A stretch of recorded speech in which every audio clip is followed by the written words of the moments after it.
Europe 1, 6h25 en ce 1er février 2016. Aujourd'hui dans l'histoire, notre voyage dans le temps tous les matins avec Franck Ferrand. Bonjour Franck. Bonjour à tous les deux. Dites-nous à quel 1er février vous a déposé votre machine à remonter le temps. Le 1er février 1954 évidemment, jour de l'appel de l'abbé Pierre sur l'antenne de Radio Luxembourg. « Mes amis, au secours !» s'écrie-t-il.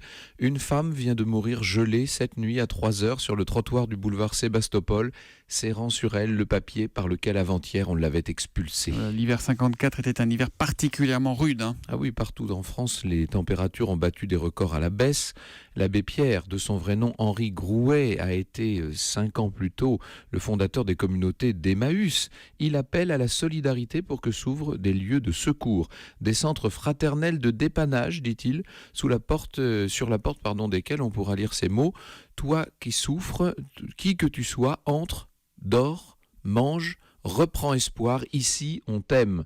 Concrètement, il faut récolter des couvertures, des tentes et des poêles. Et alors, est-ce que les Français répondent massivement à cet appel de l'abbé Pierre? Et comment son appel à une insurrection de la bonté est entendu. Le standard téléphonique explose, les dons affluent. L'abbé a fixé pour point de rendez-vous l'hôtel Rochester. Eh bien, il n'est même pas encore arrivé que déjà des bénévoles sont là qui l'attendent.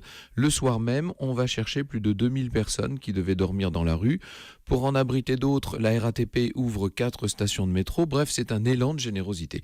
Cependant, tout reste à faire. Le gouvernement ne va pas tarder à débloquer des fonds pour construire plusieurs milliers de logements. Bien entendu, la misère ne va pas cesser en France à compter de cette date, c'est le moins qu'on puisse dire. Mais l'abbé Pierre aura prouvé que la générosité, que l'altruisme ne sont pas de vains mots. Un peu comme Coluche bien des années plus tard, mais enfin ça c'est une autre histoire. Et toute cette histoire avait commencé dans nos murs. On est encore très ému ici à Europe 1. L'histoire, on la retrouve avec vous tout à l'heure à 14h. Pour parler de quoi, Franck? Nous allons évoquer les mythes et les réalités du phénomène Qatar. Au cœur de l'histoire, rendez-vous donc à 14h avec Franck Ferrand tout à l'heure. Bonne journée.